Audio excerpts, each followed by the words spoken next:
اعوذ باللہ من الشیطان الرجیم بسم اللہ الرحمن الرحیم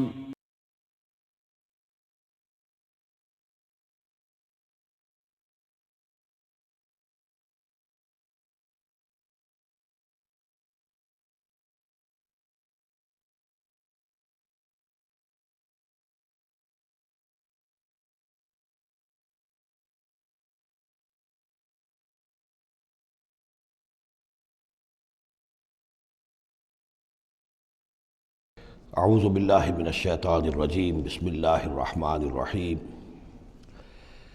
یا ایہا الذین آمنوا ان کثیرا من الاحبار والرہبان لیاکلون اموال الناس بالباطل ویصدون عن سبیل اللہ والذین یکنزون الذہب والفضة ولا ينفقونها فی سبیل اللہ فبشرہم بعذاب علیم۔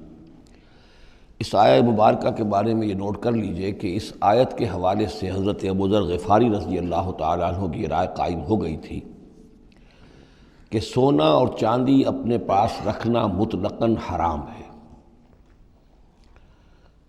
جو لوگ کہ سونا اور چاندی اپنے پاس رکھتے ہیں، جمع کرتے ہیں، گاڑھتے ہیں، ان کو کنز بناتے ہیں، خزانہ بناتے ہیں، اس کے لیے تو یہ رائے اگرچہ ان کی صحیح نہیں تھی، اس لیے کہ جو دین کا عام قانون ہے وہ یہ ہے کہ انسان حلال ذریعے سے کمائے، اس میں سے جو وہ خرچ کرے اللہ کی راہ میں وہ ٹھیک ہے، اس کو اس کا اجر ملے گا۔ اگر وہ کچھ رکھتا ہے اپنے پاس تو وہ حرام نہیں ہے، بلکہ پھر یہ کہ وہ اس کی اولاد کو منتقل ہو جائے گا، قانون وراثت ہوگا۔ اگر اپنے پاس کچھ رکھنا ہی نہ ہو تو پھر وراثت کس چیز میں ہوگی؟ اس لیے قانون تو وہی ہے، البتہ یہ ہے کہ وہ جو کہا گیا ہے کہ اللہ کی راہ میں خرچ کرو، خرچ کرو، خرچ کرو، کتنا کرو، قل العفو، تو یہ ایک روحانی تعلیم ہے، اخلاقی تعلیم ہے کہ جمع نہ کرو، اللہ کی راہ میں خرچ کر دو۔ البتہ جو مال بھی آپ نے جمع کیا ہے، آپ نے حلال ذریعے سے کمایا تھا اور اس کی زکوٰۃ بھی آپ نے ادا کر دی ہے، تو وہ مال آپ اپنے پاس رکھ سکتے ہیں، خواہ وہ سونے اور چاندی کی شکل میں ہو۔ چنانچہ اسی پر پھر فیصلہ ہوا حضرت عثمان کے زمانے میں، اور چونکہ حضرت ابو ذر غفاری اس پر اڑے ہوئے تھے اور اس سے ایک فتنہ پیدا ہو رہا تھا مسلمانوں کے اندر، ایک اختلاف، تو پھر حضرت ابو ذر غفاری کو حضرت عثمان نے حکم دے دیا تھا کہ وہ مدینے سے باہر چلے جائیں۔ وہ پھر ایک صحرا میں کسی جگہ پر کٹیا ڈال کر رہتے تھے۔ میرے نزدیک اس آیت کا اصل محل اور مقام جو ہے اس کو سمجھنا چاہیے، اور وہ ہے ان لوگوں سے متعلق ہے یہ مسئلہ جو دین کا کام کرتے ہیں، احبار ہیں، رہبان ہیں۔ یہ لوگ اپنا وقت، اپنی صلاحیتیں، اپنی قوتیں لگاتے ہیں دین کے لیے۔ عام لوگوں کا معاملہ اور ہے، وہ کاروبار کر رہے ہیں، کوئی پروفیشن ہے، کوئی اپنا اور بزنس ہے، اس کے حوالے سے ان کے پاس آمدنی ہو رہی ہے۔ انہیں جو بھی آمدنی ہو رہی ہے وہ اللہ کے دین کی وجہ سے ہو رہی ہے۔ یہ اپنے پاس اگر رکھتے ہیں اور اپنا جائیدادیں بناتے ہیں اور دولت بناتے ہیں اور اپنے لیے پھر وہ اپنی نسلوں کے لیے اس کو وراثت میں منتقل کرتے ہیں، تو ان کے اوپر یہ آیت بعین ہی انہی الفاظ میں اس کا انطباق ہوگا، اس لیے کہ یہ سارا معاملہ احبار اور رہبان کے حوالے سے ہو رہا ہے۔ اس آیت کا سیاق اور سباق جو ہے کہ ظاہر بات ہے کہ ان کے لیے جو بھی کچھ ہے، یہ لٹمس ٹیسٹ یہ ہے، ہاں آپ اپنی ضرورت پوری کریں، جیسے حضور نے اپنی ضرورتیں پوری فرمائی، ازواج مطہرات کو بھی نان نفقہ دیتے تھے آپ اسی بیت المال میں سے، آپ اپنے عزیزوں کے ساتھ بھی کوئی حسن سلوک کرتے تھے تو وہیں سے کرتے تھے۔ کبھی بیت المال خالی ہے تو فاقہ بھی آ رہا ہے، لیکن ضرورتیں پوری کریں، جائیداد بنا کر نہ چھوڑ کر جائیں۔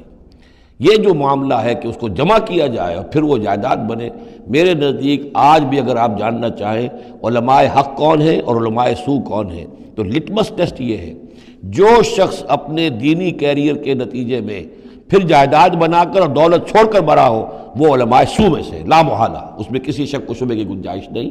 میں اسے لٹمس ٹیسٹ کے طریقے سے بیان کر رہا ہوں۔ یوم یحمى علیہا فی نار جہنم فتکوی بہا جباہہم وجنوبہم، جس دن کہ ان کو تپایا جائے گا اس سونے اور چاندی کو جہنم کی آگ میں، اور پھر داغے جائیں گے ان سے ان کے پیشانیاں بھی اور ان کے پسلیاں بھی اور ان کی پیٹھیں بھی۔ ھذا ما کنزتم لانفسکم، یہ ہے وہ جو تم نے اپنے لیے جمع کیا تھا، لانفسکم فذوقوا ما کنتم تکنزون، تو مزہ چکھو اپنے اس کنز کا۔ ان عدت الشہور عند اللہ 12 شہرا، اللہ کے ہاں مہینوں کی تعداد 12 ہے، فی کتاب اللہ، اللہ کی شریعت میں، اللہ کے قانون میں، تکوینی بھی اور تشریعی بھی۔ یوم خلق السماوات والارض، جس دن سے کہ اللہ تعالیٰ نے پیدا کیا آسمان اور زمین. منہا اربعۃ حرم، ان میں سے 4 مہینے ہیں محترم، جن کو کہ اشہر حرم کہتے ہیں، جن میں جنگ وغیرہ جو ہے وہ جائز نہیں تھی. ذالک الدین القیم، یہ ہے سیدھا دین، ہمیشہ کا ضابطہ اور قانون. فلا تظلموا فیہن انفسکم، تو ان کے معاملے میں اپنے اوپر ظلم نہ کرو. وہ ظلم کیا کرتے تھے؟ قریش کی اپنی مصلحت ہوئی کہ کوئی مہم انہیں کوئی لڑائی کا معاملہ ہے ان کے درپیش ہے، وہ کہتے تھے اس سال یا اشہر حرم فلاں کی بجائے فلاں مہینے ہوں گے. وہ کیلنڈر کو الٹ پھیر کرتے رہتے تھے کہ اس مرتبہ جو ہے یہ عمرے کے لیے مہینہ رجب کا نہیں ہوگا، فلاں ہوگا. اس حوالے سے وہ کیلنڈر جو تھا ڈسٹربڈ تھا. لیکن ہوا ایسا ہے قدرت خداوندی سے کہ جس سال آپ نے آخری حج کیا ہے، حجۃ الوداع، تو اس سال وہ ساری جو غلطیاں ہوتی ہیں اس کے بعد وہ جو اس کا مجموعی اور آخری نتیجہ یہ تھا کہ صحیح جگہ پر وہ کیلنڈر آ گیا تھا. اسی لیے حضور نے اپنے خطبہ حجۃ الوداع میں کہا ہے کہ استدار الزمان کہیئتہ یوم خلق اللہ السماوات والارض. یہ زمانہ اور یہ کیلنڈر جو ہے، تقویم جو ہے، یہ پورا چکر لگا کر ساری غلطیوں اور ترمیموں میں سے ہو کر اب ٹھیک اسی جگہ پر پہنچ گئی ہے جس مقام پر کہ اللہ نے، جس تقویم پر کہ اللہ تعالیٰ نے آسمان اور زمین کو پیدا کیا تھا. اور آج کے بعد سے ان مہینوں کے اندر کوئی الٹ پھیر نہیں ہو سکے گا.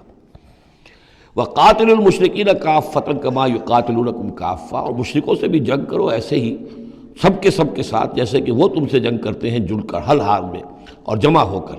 وَاعْلَمُوا أَنَّ اللَّهَ مَعَ الْمُتَّقِينَ، اور جان لو کہ اللہ تعالیٰ جو ہے متقین کے ساتھ ہے. إِنَّمَا النَّسِيُّ زِيَادَةٌ فِي الْكُفْرِ، یہ جو مہینوں کو ہٹا دینا تھا ادھر سے ادھر، یہ پھیر دینا جو ہے اشہر حرم کا، یہ بڑھائی ہوئی بات ہے کفر کی. يُضَلُّ بِهِ الَّذِينَ كَفَرُوا، اس کے ذریعے سے گمراہ ہوئے ہیں وہ لوگ جنہوں نے کفر کیا. يُحِلُّونَهُ عَامًا، حلال کر لیتے ہیں اس مہینے کو 1 سال، وَيُحَرِّمُونَهُ عَامًا، اور 1 سال اسے حرام قرار دے دیتے ہیں. لِيُوَاطِئُوا عِدَّةَ مَا حَرَّمَ اللَّهُ، تاکہ تعداد پوری کر لیں اس کی جو اللہ نے حرام ٹھہرائے ہیں. 4 مہینے حرام ہیں، آگے پیچھے پھیر کر، لیکن تعداد پوری کر دی. فَيُحِلُّوا مَا حَرَّمَ اللَّهُ، اس کا نتیجہ کیا نکلتا ہے کہ جو اللہ کی طرف سے محترم مہینہ تھا وہ ان کے حساب سے، ان کی غلطی سے پھر وہ حلال ہو جاتا ہے، پھر حلال کر لیتے ہیں وہ مہینہ جو اللہ نے حرام کیا ہے. زُيِّنَ لَهُمْ سُوءُ أَعْمَالِهِمْ، اسی طریقے سے ان کے جو برے اعمال ہیں ان کے لیے مزین کر دیے گئے، کھبا دیے گئے ان کی نگاہوں میں. وَاللَّهُ لَا يَهْدِي الْقَوْمَ الْكَافِرِينَ، اور اللہ کافروں کو ہدایت نہیں دیتا. یہاں وہ 5 رکوع ختم ہوئے ہیں کہ جن کا تعلق ہے نبی اکرم صلی اللہ علیہ وسلم کی بعثت خاصہ الی اہل العرب، اس کی تکمیل ہو گئی، اس کے مقاصد پورے ہو گئے، اس کے ضمن میں آخری احکام دے دیے گئے. اب جہاں سے جو شروع ہو رہا ہے 6 رکوع سے، یہ میں نے آپ کو بتایا تھا کہ یہ غزوہ تبوک کا مسئلہ ہے. اس کا پس منظر بھی بیان کر چکا ہوں. سن 6 میں صلح حدیبیہ ہوئی. حضور صلی اللہ علیہ وسلم نے اس کے بعد آپ اپنے پیغامبر، ایلچی، اپنے خطوط، نامہ ہائے مبارک بھیجے. باقی جگہوں پر جو ہوا سو ہوا، لیکن ایک شخص نے کہ جو رئیس بصرہ تھا، شرحبیل بن عمرو غسان کا، اور یہ تھا رومن امپائر کے تابع، ان کا باج گزار تھا. اس نے حضور کا جو وہاں گیا تھا نامہ بر خط لے کر گئے تھے، حضرت حارث ابن عمیر ازدی رضی اللہ تعالی عنہ، انہیں قتل کر دیا، شہید کر دیا. سفیر کا قتل جو ہے وہ گویا کہ اعلان جنگ ہوتا ہے. لہذا حضور نے ایک لشکر تیار کیا، 3000 مسلمانوں کو جمع کیا، حضرت زید ابن حارثہ کو ان کے اوپر امیر بنایا اور لشکر بھیجا موتا کی طرف. یہ جنگ موتا ہوئی ہے سن 8 میں، جمادی الاولیٰ سن 8 میں جنگ موتا ہوئی ہے. اس میں ہوا یہ کہ وہاں سے رومیوں کا لشکر آ گیا 1 لاکھ کا، اور مسئلہ یہ پیدا ہوا کہ اب ہمیں مقابلہ کرنا چاہیے یا نہیں. لیکن مسلمانوں نے کہا کہ ہم تو شہادت کے شائق ہیں، شہادت ہے مطلوب و مقصود مومن، نہ مال غنیمت نہ کشور کشائی. تو جنگ ہوئی، نتیجہ یہ ہوا کہ حضرت زید ابن حارثہ بھی شہید ہوئے. پھر حضور نے پہلے ہی بتا دیا تھا کہ اگر وہ شہید ہو جائیں تو پھر جعفر ابن ابی طالب جو حضور کے چچا داد بھائی تھے، حضرت جعفر طیار، پھر وہ ہوں گے کمانڈر. انہوں نے چارج لیا، وہ بھی شہید ہو گئے. ان کے بعد حضور نے فرمایا تھا کہ عبداللہ ابن رواحہ انصاری ہوں گے، انہوں نے چارج سنبھالا، وہ بھی شہید ہو گئے. پھر آخر کار حضرت خالد ابن ولید نے خود اپنے ہاتھ میں کمان سنبھالی اور کسی طریقے سے وہ اپنے اس لشکر کو بچا کر لے آئے. تو یہ صورتحال ہوئی جنگ موتا کی. اس کے بعد نبی اکرم صلی اللہ علیہ وسلم نے پھر اعلان عام کیا کہ اب میں خود جاؤں گا. اور اب وہ جنگ تبوک کا مسئلہ ہوا کہ اب تمام مسلمان ہر صاحب ایمان کے لیے میرے ساتھ نکلنا ضروری ہے۔ ہم تبوک تک جائیں گے۔ تبوک آخری سرحد تھی کہ جو رومن امپائر جہاں سے شروع ہو جاتی تھی، یہ حجاز کا آخری شہر ہے۔ مدینے سے جہاں تک میرا اندازہ ہے کوئی 300 ساڑھے 300 میل شمال میں ہے، اور بڑا سخت جو ہے صحرا درمیان میں آتا ہے۔ شدید گرمی کا موسم تھا، شدید گرمی کا موسم، تب طویل سفر۔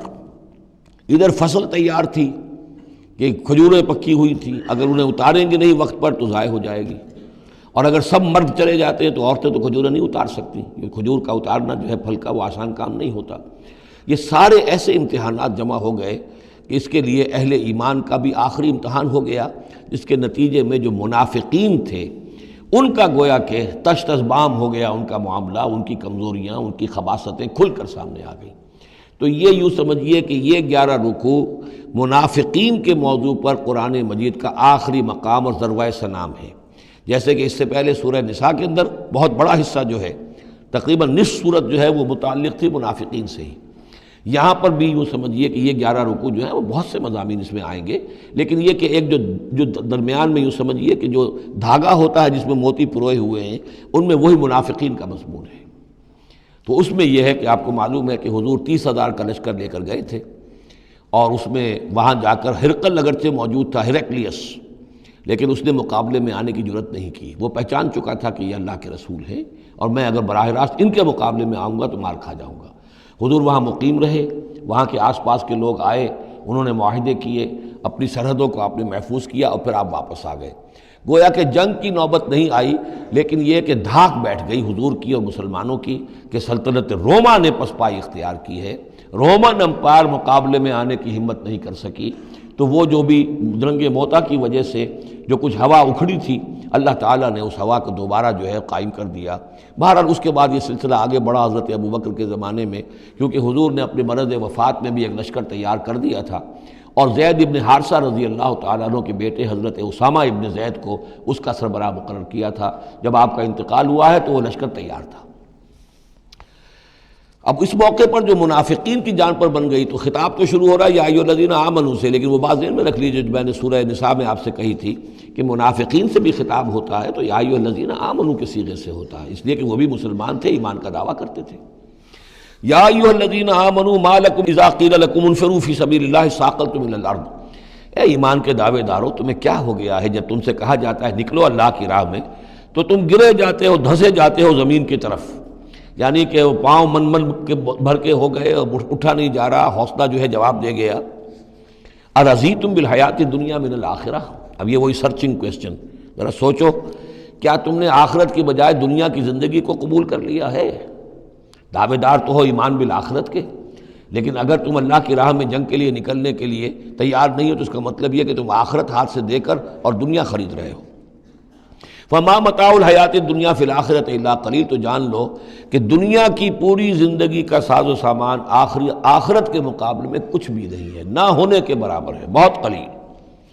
الا تنفروا، اگر نہیں نکلو گے اللہ کی راہ میں، یعذبکم عذابا علیما، تمہیں عذاب دے گا، دردناک عذاب، ویستبدل قوما غیرکم، اور تمہیں ہٹا کر کسی اور قوم کو لے آئے گا۔ اس نے اپنے دین کا جھنڈا اٹھوانا ہے، تم نہیں اٹھاتے، تمہیں دفع کرے گا، ریجیکٹ کرے گا، مردود کر دے گا اور کسی اور قوم کو لے آئے گا۔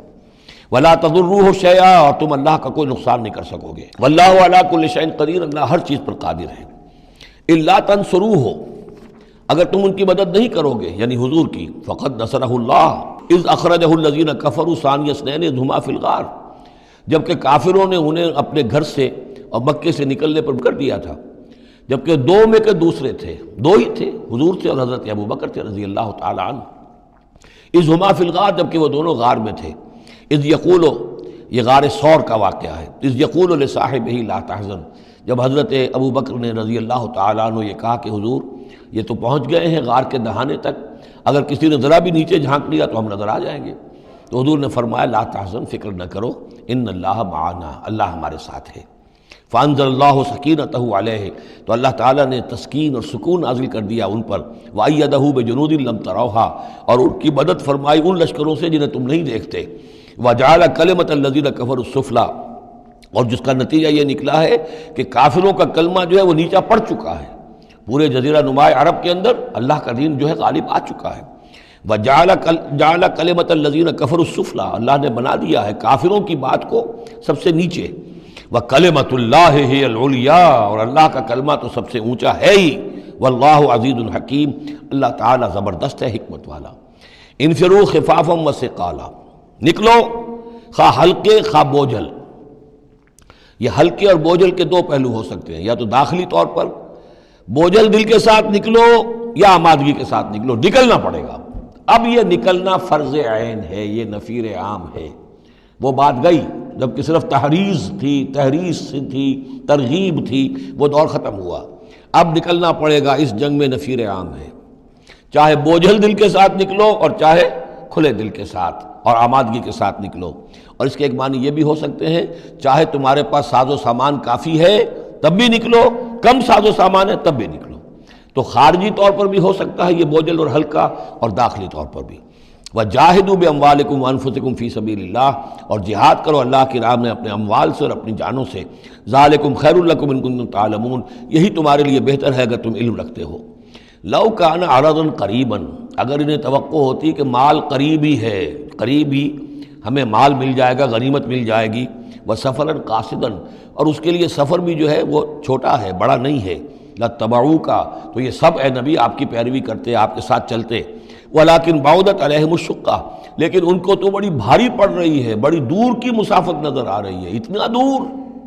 اور اس میں اعلان کر دیا تھا حضور نے، حالانکہ فتح مکہ کے موقع پر بھی حضور نے خفیہ رکھی تھی اپنی ساری اسکیم، اور عام طور پر جنگوں میں یہ ہوتا ہے، اپنی پوری اسکیم کا اعلان تو نہیں ہوتا، لیکن غزوہ تبوک میں آپ نے اعلان کیا تھا کہ ہم جا رہے ہیں، سلطنت روما سے ٹکراؤ ہے، تبوک تک ہمیں جانا ہے، کوئی چیز آپ نے راز نہیں رکھی، تاکہ جو شخص بھی ہے وہ سمجھ لے، اس کے لیے پوری تیاری کرے، داخلی بھی خارجی بھی، ساز و سامان کی بھی، اپنے حوصلے کو بھی دیکھ لے، لیکن یہ کہ بہرحال نکلنا فرض ہے۔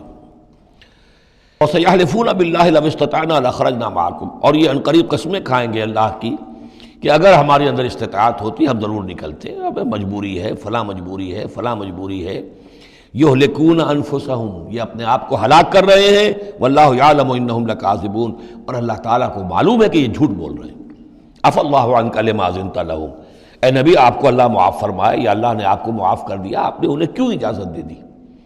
یعنی کوئی منافق آیا، کوئی اور آیا، حضور یہ مجبوری ہے، بیوی بیمار ہے، کوئی دیکھ بھال کرنے والا نہیں ہے، تو مجھے اجازت دے دی، اچھا بھائی جاؤ۔ حضور کی طبیعت میں بھی نرمی تھی اور آپ نے اجازت دے دی۔ اب جب اجازت مل گئی، اس نے کہا میں نے تو اجازت لے لی ہے، وہ کور بن گیا، اس کے نفاق کا پردہ چاک نہیں ہوا۔ حالانکہ حضور اجازت نہ دیتے تب بھی اس نے نہیں جانا تھا، لیکن نہیں جانا تھا تو معلوم تو ہو جاتا کہ اس نے رسول کی بات کا جو ہے وہ معصیت کی ہے، نافرمانی کی ہے، اس کے نفاق کا پردہ جو ہے وہ پڑا رہ گیا، وہ پردہ اٹھ جاتا۔ عفا اللہ عنکا، اللہ کو معاف کرے، یا اللہ نے آپ کو معاف کر دیا، لما اذنت لہم، کیوں آپ نے ان کو اجازت دے دی، حتی یتبین لک الذین صدقوا وتعلم الکاذبین، یہاں تک کہ آپ کے لیے واضح ہو جاتا کون صادق الایمان ہے، کون سچے مسلمان ہیں، اور آپ جان لیتے کون جھوٹے ہیں، اس لیے کہ انہوں نے پھر بھی نہیں جانا تھا، آپ اجازت نہ دیتے تب بھی رہ جانا تھا، اور اس سے یہ ہے کہ ان کے نفاق کا پردہ جو ہے وہ فاش ہو جاتا۔ لا یستأذنک الذین یؤمنون باللہ والیوم الآخر، وہ لوگ جو اللہ اور یوم آخر پر ایمان رکھتے ہیں وہ آپ سے اجازت کے طالب ہو ہی نہیں سکتے۔ ان یجاہدوا باموالہم وانفسہم، کیا وہ اس سے اجازت مانگیں گے کہ انہیں معاف کر دیا جائے اللہ کی راہ میں جہاد نہ کرنے سے جان اور مال کے ساتھ؟ ایمان کا تو لازمی تقاضا ہے۔ پھر وہ جو ڈیفینیشن میں نے آپ کو بتائی ہے سورہ حجرات میں، انما المؤمنون الذین آمنوا باللہ ورسولہ ثم لم یرتابوا وجاہدوا باموالہم وانفسہم فی سبیل اللہ، وہ تو اس کا جزو لازم ہے، شرط لا ینفک ہے۔ لہذا جو لوگ اللہ پر اور یوم آخر پر ایمان رکھتے ہیں وہ آپ سے ایگزمپشن نہیں مانگ سکتے جہاد فی سبیل اللہ سے۔ واللہ علیم بالمتقین، اور اللہ تعالیٰ جو ہے اپنے متقی بندوں سے خوب واقف ہے۔ انما یستأذنک الذین لا یؤمنون باللہ والیوم الآخر، اصل میں جو اجازت مانگ رہے ہیں آپ سے، ایگزمپشن مانگ رہے ہیں، رخصت مانگ رہے ہیں، یہ وہ لوگ ہیں جو حقیقتاً اللہ پر اور یوم آخر پر ایمان نہیں رکھتے۔ وارتابت قلوبہم، اور ان کے دل جو ہے شکوک میں پڑ گئے ہیں۔ سورہ حجرات کی اس آیت میں کیا ہے؟ انما المؤمنون الذین آمنوا باللہ ورسولہ ثم لم یرتابوا، پھر شک میں نہ پڑے۔ یہاں فرمایا وارتابت قلوبہم، ان کے دلوں کے اندر شکوک کے ڈیرے ہیں۔ فہم فی ریبہم یترددون، اور وہ اپنے اسی شک و شبے کے اندر بھٹک رہے ہیں۔ تردد بھی یہی ہوتا ہے، تذبذب، تردد، چلوں نہ چلوں، یہ جو متردد ہو جاتا ہے آدمی۔ کبھی چاہتا ہے چلنا چاہیے بھائی، ورنہ تو یہ کہ اب جو ہے بالکل پردہ فاش ہو جائے گا اور میں منافق قرار دے دیا جاؤں گا۔ اس کے بعد پھر یہ کہ پھر نہیں، کوئی نہ کوئی جھوٹی بہانہ بناؤ، قسم کھا لو۔ وَلَوْ أَرَادُوا الْخُرُوجَ لَأَعَدُّوا لَهُ عُدَّةً، اور اگر انہوں نے نکلنے کا ارادہ کیا ہوتا تو اس کے لیے ساز و سامان فراہم کرتے، جیسے کہ کیا جاتا ہے، آدمی سفر کے لیے تیاری کرتا ہے۔ انہوں نے تیاری نہیں کی۔ وَلَٰكِن كَرِهَ اللَّهُ انبعاثَهُم، تو اللہ تعالیٰ ہی نے ان کا نکلنا پسند نہیں فرمایا۔ فَثَبَّتَهُمْ، اور ان کو بوجھل کر دیا، ان کو روک دیا۔ وَقِيلَ اقْعُدُوا مَعَ الْقَاعِدِينَ، اور ان سے کہہ دیا گیا رہو، بیٹھ رہنے والوں کے ساتھ تم بھی بیٹھ رہو۔ اس کی حکمت آگے آئے گی۔ لو خرجوا فیکم، اگر یہ نکلتے آپ کے ساتھ، اے مسلمانوں تمہارے ساتھ، ما زادوکم الا خبالا، تو نہ اضافہ کرتے تمہارے لیے مگر خرابی کا۔ دلوں میں روگ تھا، وہاں جا کے فتنے اٹھاتے، آپس میں لڑاتے، کوئی اور کچھ کرتے، لہذا ان کا بیٹھ رہنا بھی حکمت پر مبنی ہے، اللہ تعالیٰ کی طرف سے، گویا کہ اس میں بھی ایک خیر ہے۔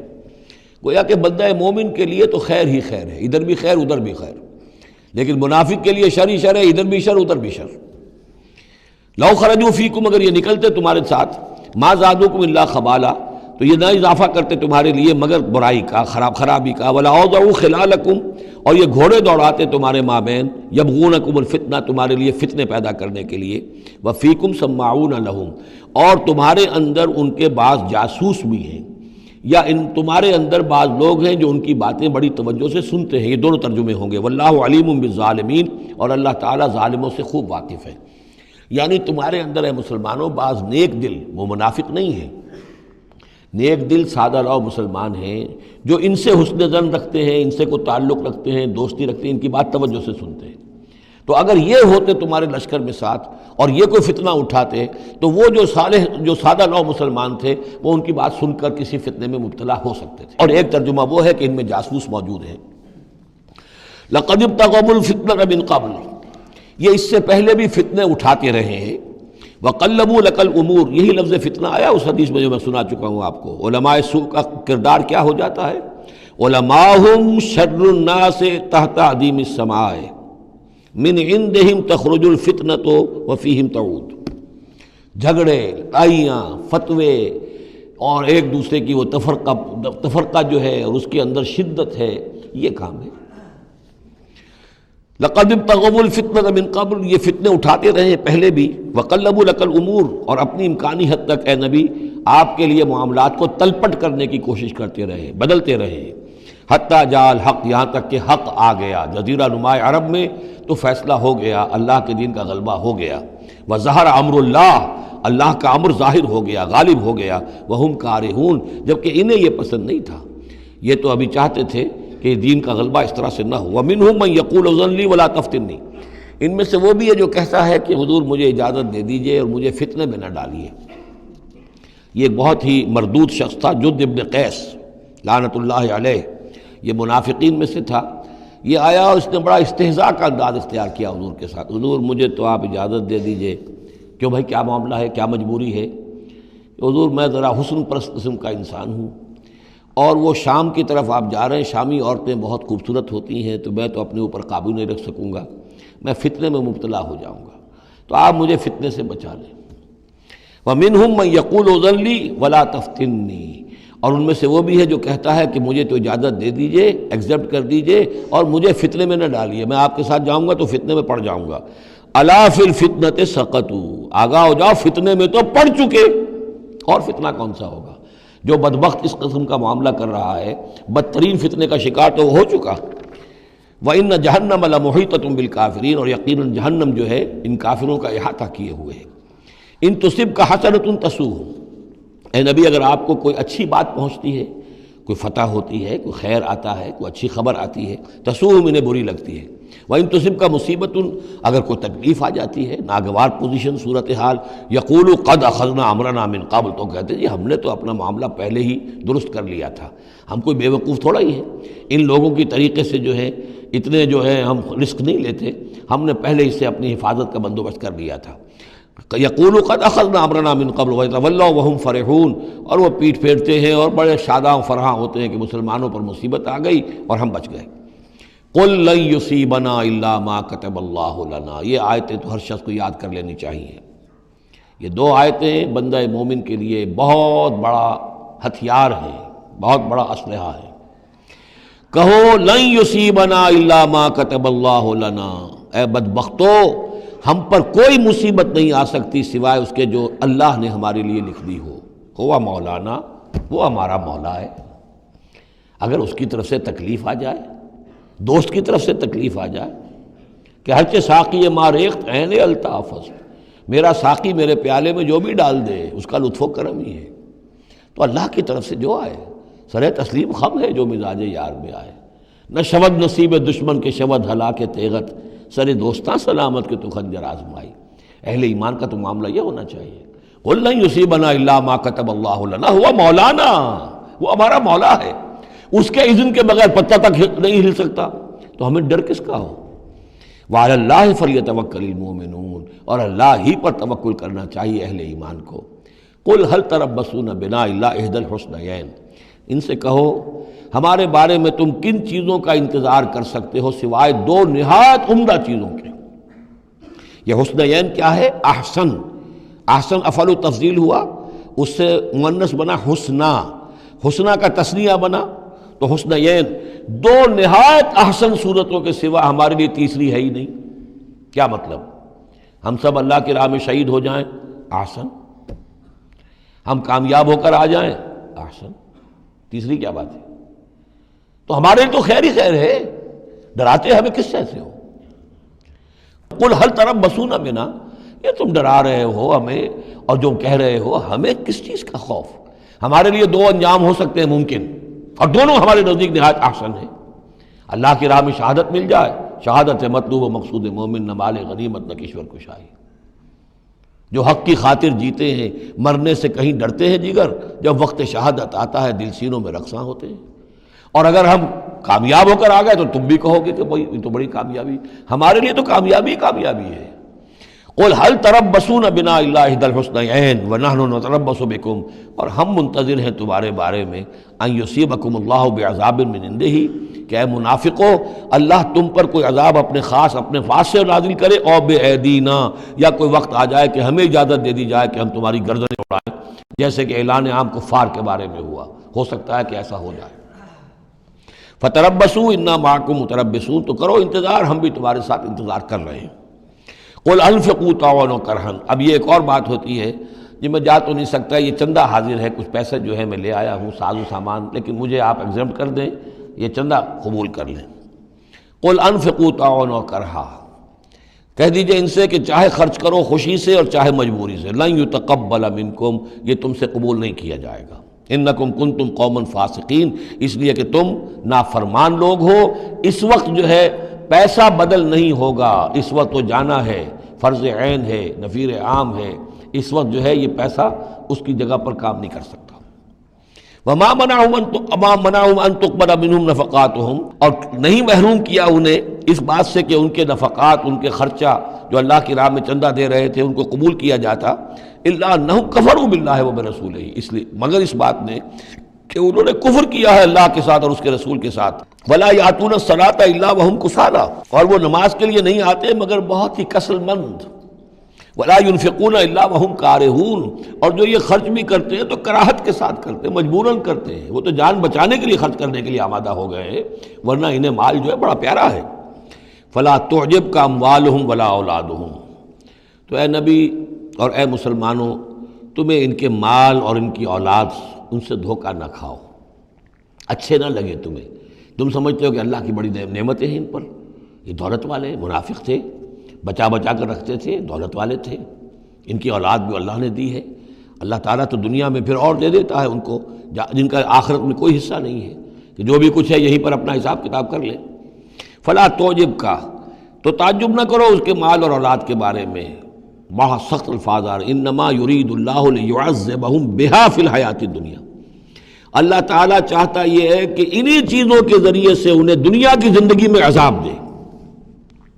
یہی اولاد سوہان روح بھی بن جاتی ہے، یہی بڑا چہیتا لاڈلا بیٹا جس کے لیے کیا کچھ کیا ہے، اور ہو سکتا ہے کہ وہی جو ہے باپ کے لیے سوہان روح بن جائے۔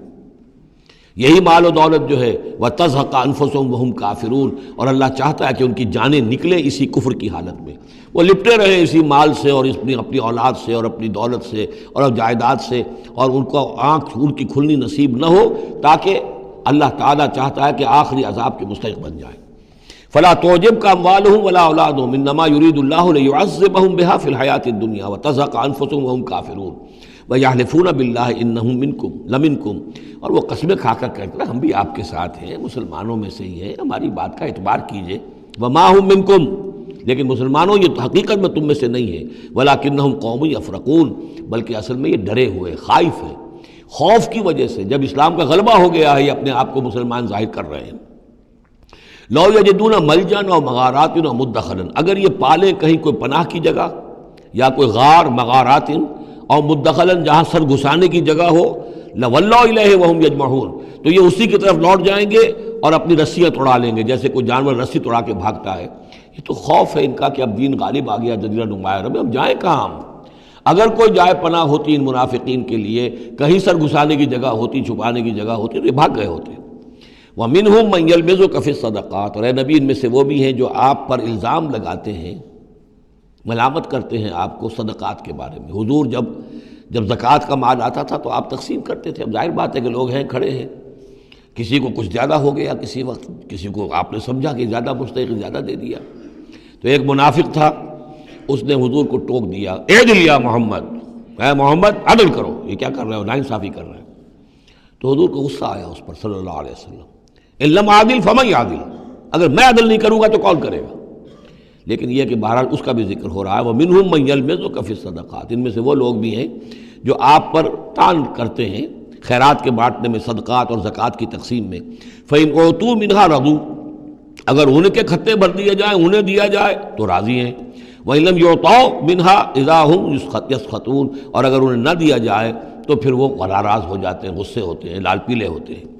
وَلَوْ أَنَّهُمْ رَضُوا مَا آتَاهُمُ اللَّهُ وَرَسُولُهُ، اور اگر وہ راضی رہتے اس پر جو دیا انہیں اللہ نے اور اس کے رسول نے، وَقَالُوا حَسْبُنَا اللَّهُ، اور کہتے ہیں اللہ ہمارے لیے کافی ہے، سَيُؤْتِينَ اللَّهُ مِنْ فَضْلِهِ وَرَسُولُهُ، ان قریب پھر بھی بعد میں بھی اللہ تعالیٰ اور اس کے رسول ہمیں اپنے فضل سے نوازتے رہیں گے۔ اِنَّا إِلَى اللَّهِ رَاغِبُونَ، ہم اللہ کی طرف رغبت کرنے والے ہیں۔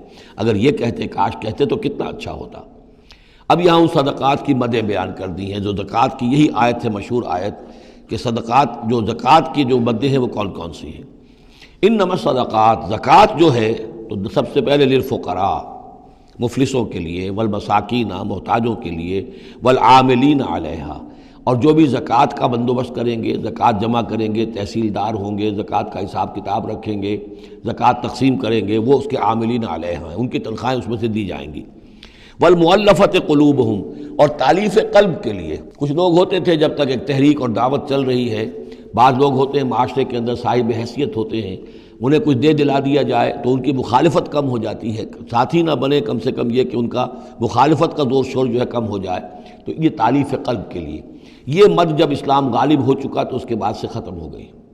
اس کے بارے میں فقہا کا کہنا یہ اس وقت تک تھا جب تک کہ ابھی وہ تحریک اور دعوت چل رہی تھی، لیکن ویسی ہی سچویشن پھر کبھی دوبارہ پیدا ہو سکتی ہے تو پھر یہ مد جو ہے اس کے اندر یہ شامل ہو جائے گی۔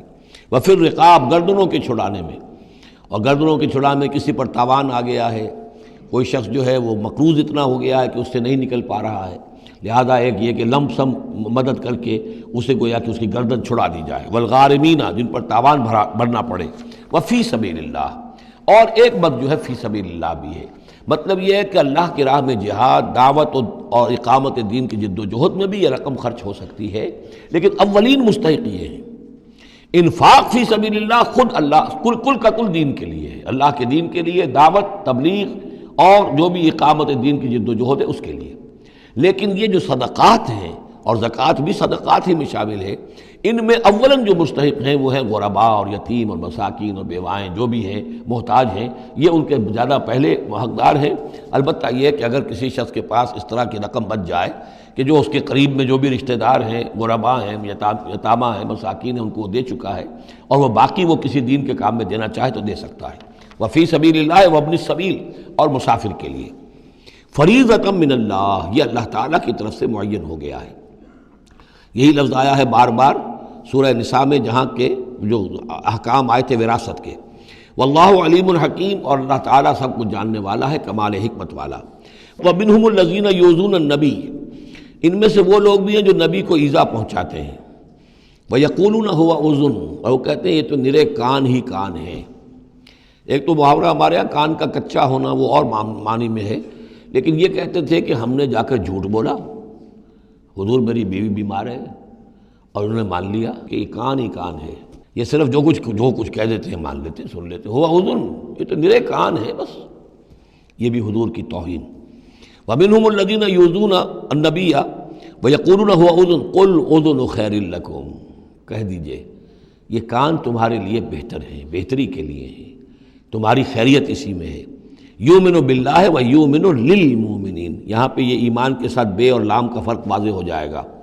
وہ یقین رکھتے ہیں اللہ پر اور بات مان لیتے ہیں مومنوں کی، یہ ان کی شرافت ہے، یہ ان کی نجابت ہے، یہ ان کی مروت ہے۔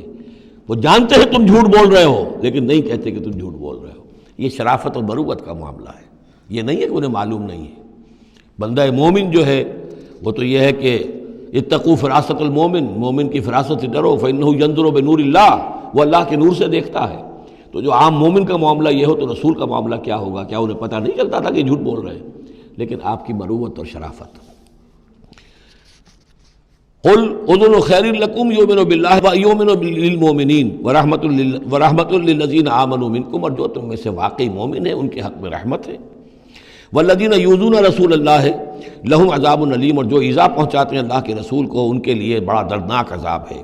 یحلفون باللہ لکم لیرضوکم، اے مسلمانوں یہ تمہارے سامنے قسمیں کھاتے ہیں اللہ کی تاکہ تمہیں راضی کریں۔ اب ظاہر بات ہے کہ حضور کا تو جا کر بہانہ جو کیا اور وہ لے کر آ گئے، اب مسلمانوں سے بھی کہہ رہے ہیں، قسمیں کھا کھا کر اپنے یقین دلا رہے ہیں کہ ہم مخلص ہیں، آپ ہمارے شک نہ کریں۔ یحلفون باللہ لکم لیرضوکم، تاکہ تمہیں راضی کر لیں۔ واللہ ورسولہ احق ان یرضوہ، اللہ اور اس کا رسول زیادہ حقدار ہیں کہ وہ انہیں راضی کریں، ان کانوا مومنین، اگر وہ واقعتاً مومن ہیں۔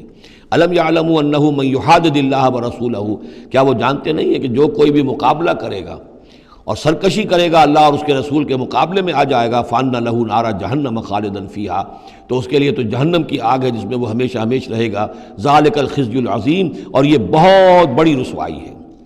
يَحْذَرُ الْمُنَافِقُونَ أَن تُنَزَّلَ عَلَيْهِمْ سُورَةٌ تُنَبِّئُهُم بِمَا فِي قُلُوبِهِمْ، اے مسلمانوں یہ منافق ڈرتے رہتے ہیں کہ کہیں ایسا نہ ہو کہ مسلمانوں پر کوئی ایسی صورت نازل ہو جائے کہ جو ان کو ہمارے دلوں کی حالت بتا دے۔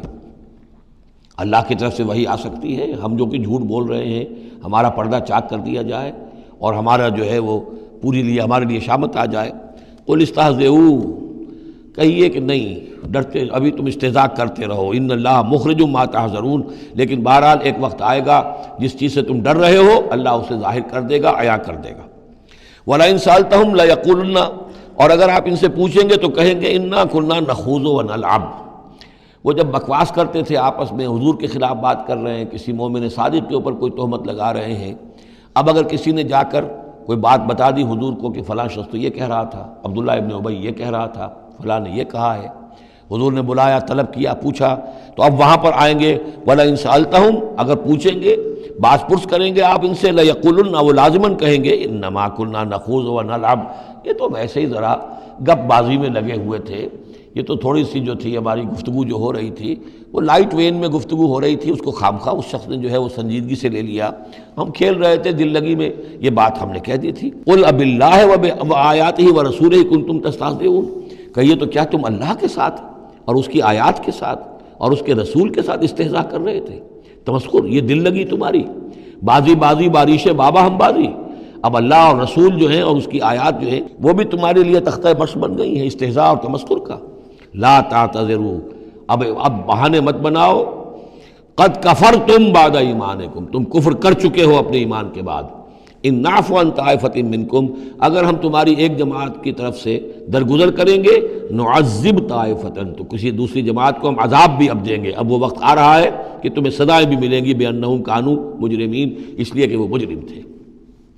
المنافقون والمنافقات بعضهم من بعض، یہ منافق مرد اور منافق عورتیں سب ایک دوسرے میں ہی سے ہیں، یعنی ان کی کا گٹھ جوڑ ہے۔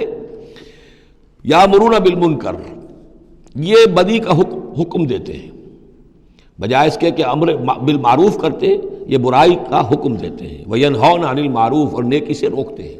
مت خرچ کرو، سنبھال کے رکھو، پاگل ہو گئے ہو، آخر مستقبل کی فکر کرنی چاہیے، لہذا وہ نہیں عن المعروف اور امر بالمنکر۔ یامرون بالمنکر وینہون عن المعروف ویقبضون ایدیہم، اپنے ہاتھوں کو مٹھیوں کو بند رکھتے ہیں، خرچ نہیں کرتے۔ نسوا اللہ فنسیہم، انہوں نے اللہ کو بھلا دیا تو اللہ نے انہیں بھلا دیا، نظر انداز کر دیا۔ ان المنافقین هم الفاسقون، یقیناً یہی منافق ہے کہ جو سرکش ہیں، نافرمان ہیں۔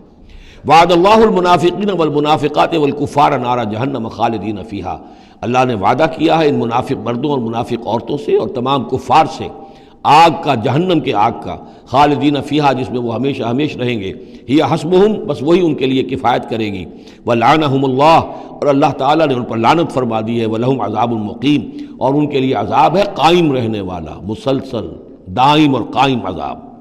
کالذین من قبلہم، اسی طرح کے وہ لوگ، یہ بھی ان لوگوں کے مانند ہے کہ جو ان سے پہلے تھے، کانوا اشد منکم قوۃ، وہ تم سے کہیں بڑھ کر تھے طاقت میں، واکثر اموالا، اور بہت زیادہ تھے مال میں، واولادن، اور اولاد میں، یعنی یہ قومیں جو گزری ہیں کافروں کی، قوم سمود اور قوم عاد، وہ تم سے کہیں بڑھ کر تھی، قوت میں بھی اور اپنی تعداد میں بھی، مال میں، اولاد میں۔ فاستمتعوا بخلاقہم، انہوں نے بھی اپنے اپنے وقت میں اپنے نصیب کا فائدہ اٹھا لیا، اپنا حصہ وصول کر لیا۔ فاستمتعتم بخلاقکم، اب تم بھی اپنا حصہ مکمل کر چکے ہو، اب تمہارا انجام بہت قریب آ چکا ہے۔ کما استمتع الذین من قبلکم بخلاقہم، جیسے کہ ان لوگوں نے اپنا حصہ وصول کر لیا تھا اور اس سے فائدہ اٹھا لیا تھا جو تم سے پہلے تھے۔ وخذتم کالذی خاضوا، اور تم نے بھی اسی طرح کی روش اختیار کی جو انہوں نے اختیار کی تھی۔ اولئک حبطت اعمالہم فی الدنیا والآخرہ، یہ وہ لوگ ہیں کہ جن کے تمام اعمال دنیا اور آخرت سب میں حبط ہو گئے۔ واولئک هم الخاسرون، اور یقیناً یہی ہے خسارے میں رہنے والے۔ الم یاتہم نبأ الذین من قبلہم، کیا ان کے پاس خبریں آ نہیں چکی ہیں ان کی جو ان سے پہلے تھے؟ قوم نوح وعاد وثمود وقوم ابراہیم واصحاب مدین والمؤتفکات، نوح کی قوم اور عاد اور سمود اور قوم ابراہیم، یہ واحد مقام ہے قرآن مجید میں جس میں قوم ابراہیم کا بھی تذکرہ اس انداز میں ہے کہ شاید ان پر بھی عذاب آیا ہو، لیکن صراحتاً اس کا ذکر پورے قرآن میں کہیں نہیں ہے۔ وہ اصحاب مدین، اور مدین کے لوگ، والمؤتفکات، اور ان بستیوں کی جو الٹ دی گئی تھی، سدوم اور عمورہ، اتتہم رسلہم بالبینات، آئے ان کے پاس ان کے رسول واضح احکام لے کر، واضح نشانیاں لے کر، فما کان اللہ لیظلمہم، تو اللہ تعالیٰ ان پر ظلم کرنے والا نہیں تھا، لیکن کانوا انفسہم یظلمون، بلکہ وہ اپنے اوپر خود ہی ظلم ڈھاتے رہے۔ والمؤمنون والمؤمنات بعضهم اولیاء بعض، وہ منافق مرد اور منافق عورتوں کی بات تھی، اب فرمایا اور ایمان والے مرد اور ایمان والی عورتیں، بعضهم اولیاء بعض، وہ ایک دوسرے کے ساتھی ہیں، ایک دوسرے کے پشت بنا ہے، مددگار ہیں۔ یامرون بالمعروف، ان کا طرز عمل یہ ہے کہ نیکی کا حکم دیتے ہیں، مشورہ دیتے ہیں، وینہون عن المنکر، بدی سے روکتے ہیں، ویقیمون الصلاۃ، نماز قائم کرتے ہیں، ویؤتون الزکوٰۃ، اور زکوٰۃ ادا کرتے ہیں، ویطیعون اللہ ورسولہ، اور اللہ اور اس کے رسول کی اطاعت کرتے ہیں۔ اولئک سیرحمہم اللہ، یہی ہیں وہ لوگ جن پر اللہ تعالیٰ رحمت فرمائے گا۔ ان اللہ عزیز الحکیم، یقیناً اللہ زبردست ہے، حکمت والا۔ اللہم ربنا اجعلنا منہم۔ وعد اللہ المؤمنین والمؤمنات جنات تجری من تحتها الانہار خالدین فیہا، اللہ نے وعدہ کیا ہے مومن مردوں اور مومن عورتوں سے ان باغات کا جن کے دامن میں یا جن کے نیچے ندیاں بہتی ہوں گی، اور اس میں وہ ہمیشہ رہیں گے۔ ومساکن طیبۃ فی جنات عدن، اور بڑے ستھرے اور بہت عمدہ مکان رہائش کے لیے ان کو دے گا، رہنے کے باغات میں، ریزیڈینشل گارڈنز میں۔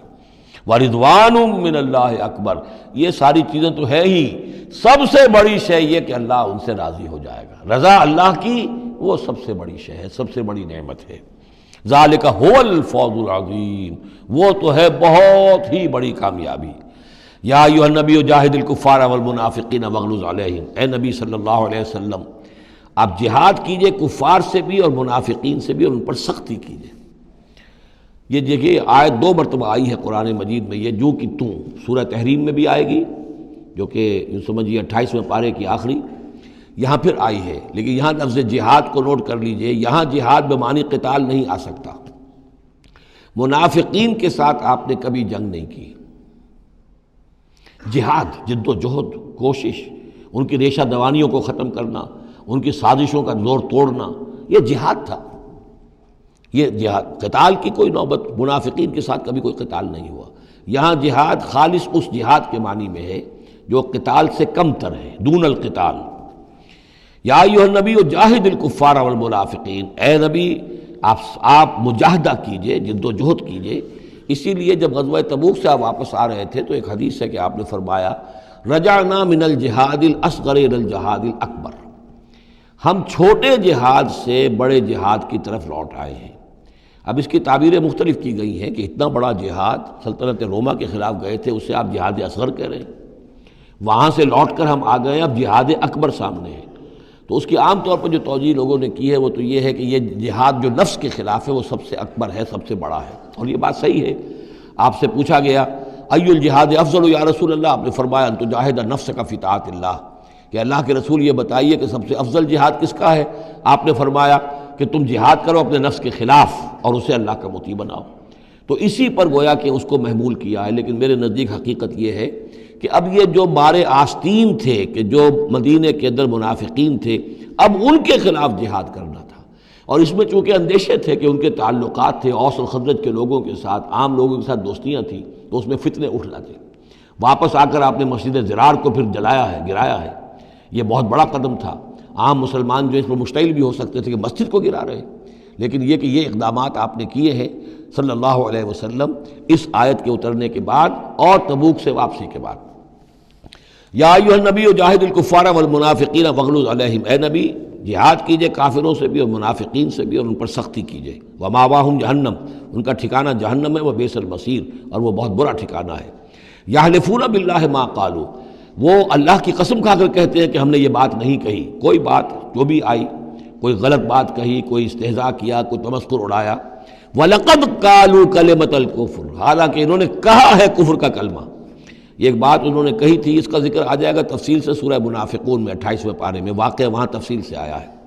تو لیکن یہ کہ کسی نوجوان نے آ کر حضور کو بتا دیا کہ اس نے یہ کہا ہے، اب حضور نے طلب فرمایا، انہوں نے کہا نہیں یہ بالکل جھوٹ بولتا ہے اس نے، یہ اور اس نے خامخواہ جو ہے فتنہ اٹھانے کی کوشش کی ہے۔ تب یہ آیت نازل ہوئی، اللہ نے اس نوجوان کو سچا کیا اس آیت کے ذریعے سے کہ جھوٹ وہ عبداللہ ابن ابی بول رہا ہے، یہ نوجوان نہیں بول رہا۔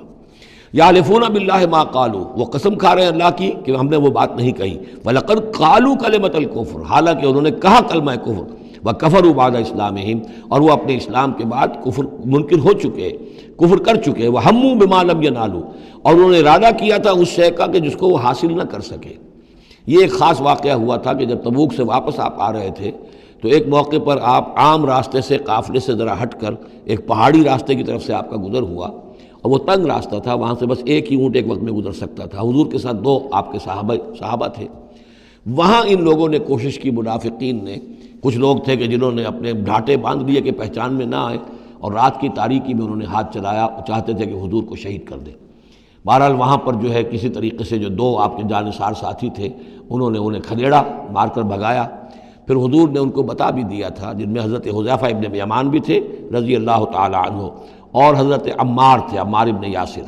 ان دونوں کو بتا دیا تھا کہ فلاں فلاں نام ہے، یہ فلاں فلاں منافق ہے، لیکن یہ میرا راز رہے گا تمہارے پاس، تم نے یہ نام کسی کو بتانے نہیں ہے۔ یہ اسی لیے حضرت حذیفہ کا نام پڑ گیا تھا صاحب و سر النبی، نبی کا ایک راز ہے ان کے پاس، نبی کے ایک رازدان، وہ حضرت حذیفہ ابن یمان۔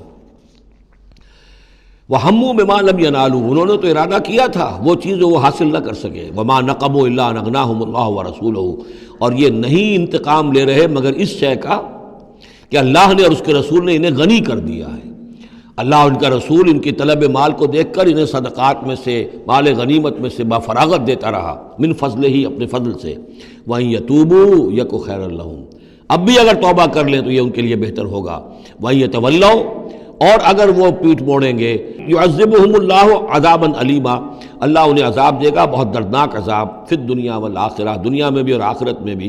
وَمَا لَهُمْ فِي الْأَرْضِ مِنْ وَلِيٍّ وَلَا نَصِيرٍ، اور پوری زمین میں ان کے لیے نہ کوئی ولی ہوگا، پشت پناہ ہوگا، مددگار ہوگا، اور نہ ہی کوئی حامی ہوگا۔ وَمِنْهُمْ مَنْ عَاهَدَ اللَّهُ، اب یہ وہ 3 آیتیں آ گئی ہیں جو میری تقریروں میں بہت مرتبہ آئی ہیں، ہم مسلمانان پاکستان کے لیے خاص لمحہ فکریہ ہیں۔ مدینہ کے منافقین کی ایک خاص قسم کا تذکرہ ہو رہا ہے۔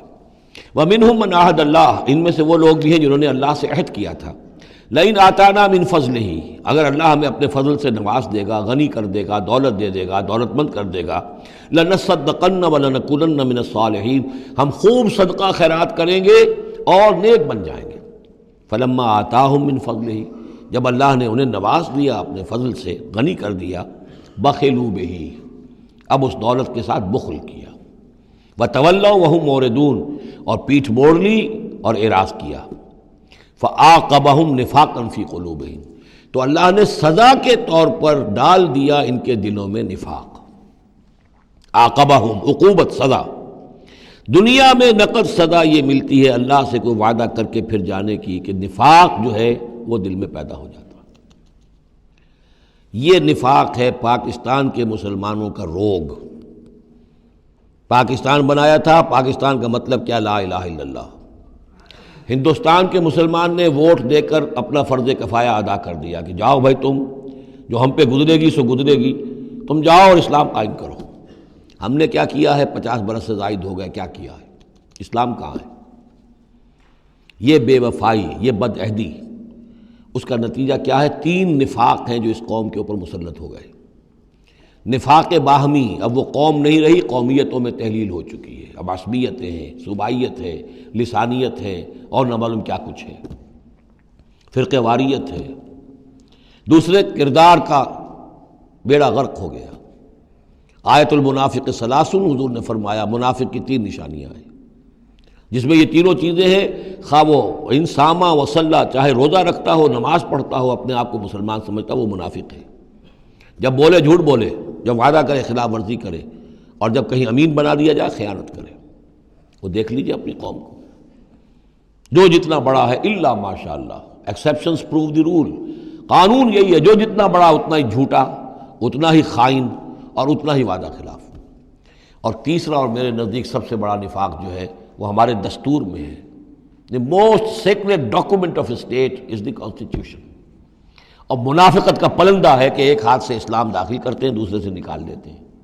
ایک دفعہ دیکھیں تو اسلام ہی اسلام، کیا اللہ، اتنی بڑی بات، no legislation can be done repugnant to the Quran and the Sunnah۔ ہو اتنی بڑی بات، یہ تو معلوم ہوتا ہے کہ سورہ الحجرات کی پہلی آیت کا ترجمہ کر کے دستور میں لکھ دیا، لیکن اس کے ساتھ ہی اس کے اوپر کوئی اس پہ عمل کرنا ضروری نہیں ہے، وہ لکھی رہے گی بس۔ اور ہم نے ایک آئیڈیالوجی کونسل بنا دی ہے، وہ اس کے مطابق سفارشات پیش کرتی رہے گی، اور ہر سال اس کی رپورٹ پیش ہو جایا کرے گی، خلاص۔ کوئی اس میں سینکشن نہیں، کوئی اس کے نافذ کرنے کی کوئی ذمہ داری نہیں، کوئی پابندی نہیں۔ فیڈرل شریعت کورٹ، کیا کہنے ہیں فیڈرل شریعت کو، بڑے بڑے چوٹی کے علماء، اور کیا کیا تنخواہیں ان کو ملی ہیں، اور کیا کیا مراعات ملی ہیں، وہ سب کچھ ہے، لیکن صورت کیا ہے؟ دستور پاکستان بھی تمہارے دائرے سے خارج، عدالتی قوانین بھی تمہارے دائرے سے خارج، یہاں تک کہ آئلی قوانین بھی تمہارے دائرے سے خارج، مالی قوانین بھی 10 سال کے لیے خارج۔ تو کیا کرو گے بیٹھ کے؟ تنخواہیں لو اور ایکسرسائز ان فیوٹیلیٹی، وقت گزارو، اللہ اللہ خیر صلی اللہ۔ منافقت میرے نزدیک اس پوری دنیا کے اندر شاید دستور کی سطح پر ایسی منافقت کہیں اور موجود نہ ہو۔ یہ ہے ہمارا روگ اصل۔ فَعَاقَبَهُمْ نِفَاقًا فِي قُلُوبِهِمْ، تو اللہ نے عقوبت کے طور پر، سزا کے طور پر ان کے دلوں میں نفاق پیدا کر دیا، إِلَىٰ يَوْمِ يَلْقَوْنَهُ، اور یہ نفاق اب رہے گا اس دن تک جس دن کے یہ ملاقات کریں گے اللہ سے۔ یہ کانٹا ان کے دلوں سے نکلے گا نہیں۔ بِمَا أَخْلَفُوا اللَّهَ مَا وَعَدُوهُ، بسبب اس وعدہ خلافی کے جو انہوں نے اللہ سے کیا، وَبِمَا كَانُوا يَكْذِبُونَ، اور بسبب اس جھوٹ کے جو انہوں نے بولا۔ أَلَمْ يَعْلَمُوا أَنَّ اللَّهَ يَعْلَمُ سِرَّهُمْ وَنَجْوَاهُمْ، کیا انہیں یہ معلوم نہیں ہے کہ اللہ تعالیٰ ان کی چھپی اور کھلی چیزوں کو، چھپی چیزیں اور جو نجوا کرتے ہیں یہ لوگ بیٹھ کر آپس میں سازشیں کرتے ہیں، اللہ ان سے واقف ہے۔ وَأَنَّ اللَّهَ عَلَّامُ الْغُيُوبِ، اللہ تعالیٰ تو تمام غیب کا جاننے والا ہے۔ الَّذِينَ يَلْمِزُونَ الْمُطَوِّعِينَ مِنَ الْمُؤْمِنِينَ، یہ لوگ کہ جو اہل ایمان میں سے جو بھی نیکی کی کوشش کرتے ہیں اپنی طرح دل سے، اپنی امکانی حد تک ان کے اوپر طعن کرتے ہیں، استہزاء کرتے ہیں۔ جب حضور نے فرمایا تھا کہ اب یہ بڑی مہم ہے، اب جو بھی کچھ لا سکتے ہو پیش کرو، گویا کہ جدید اسلام میں ہم کہیں گے چندے کی اپیل کی، ڈونیشنز چاہیے، تو ایک ابو عقیل انصاری تھے، انہوں نے یہ کیا کہ کچھ نہیں تھا ان کے پاس، ساری رات مزدوری کی، ایک باغ میں جا کر اور وہ کھینچ کھینچ کر کنویں سے پانی باغ کو سیراب کیا۔ صبح کو انہیں کچھ کھجوریں ملی، رات بھر کی مزدوری، آدھی لے جا کر اپنے گھر میں دے دی اپنی بیوی بچوں کو، اور آدھی لا کر حضور کی خدمت میں پیش کر دی۔ حضور نے فرمایا کہ یہ جو کھجوریں ہیں یہ اس پورے ڈھیر کے اوپر پھیلا دو، یہ سب پر بھاری ہیں۔